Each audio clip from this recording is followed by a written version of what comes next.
Aizsākot auto industriju, jāatgriežas pie 1886. gada, kad vācu inženieris Karls Benz saņēma patentu pasaules pirmajam automobīlim.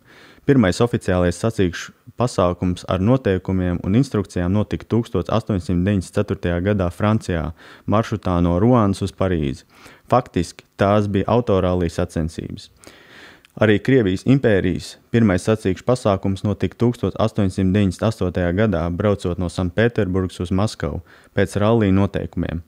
Šīs sacīkstes iezīmē arī mūsu motorsporta vēsturi, jo kā autovadītāji mehāniķi piedalījās 2 vīrieši no Igaunijas Guberņas.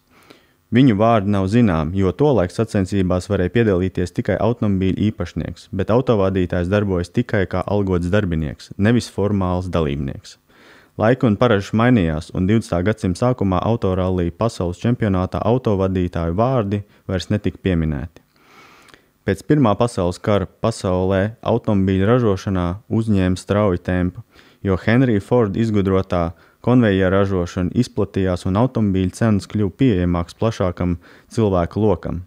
Par Igaunijas republikas motorsporta sākumu tiek uzskatīts 1921. gads, kad 28. augustā notika pirmās auto sacensības pēc rallija noteikumiem maršrutā Tallina, Rapla, Tallina.